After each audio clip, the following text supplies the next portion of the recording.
শুভ সকাল সবাইকে। কেমন আছেন সবাই? আশা করছি ভালো আছেন। আমরা মোটামুটি ভালো আছি।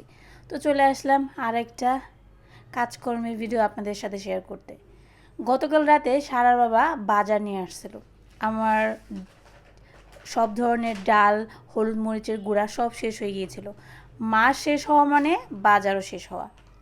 যদিও বা এই মাসটা এখনও শেষ হয়নি, তারপরও মাঝখানটাতে ঈশানের জন্মদিন গেছে, বাসায় আত্মীয়স্বজন ছিল, যার কারণে জিনিসপত্র তাড়াতাড়ি শেষ হয়ে গেছে। মুসুর ডাল আর মুগ ডাল নিয়ে আসছে। তো ডিব্বাগুলো আগেই ধুয়ে রাখছিলাম, আজকে এগুলো হচ্ছে ভরে রেখে দেব। সাথে হলুদ মরিচও নিয়ে আসছে।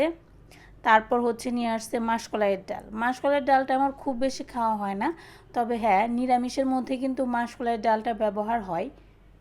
এর জন্য অল্প করে এনে রাখি। আজকে আনছে হাফ কেজির মতো। আর মুসুর ডাল নিয়ে আসছে মনে হয় 1.5 কেজি, নয়তো 2 কেজি হবে।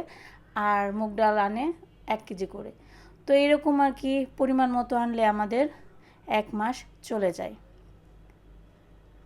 নিয়মিত কাজ করতে করতে এবং জিনিস ব্যবহার করতে করতে নিজেরও কিন্তু একটা আইডিয়া হয়ে যায় যে কতটুকু 1 মাস চলে যায়। তো সেই হিসাব করেই বাজার করা হয়।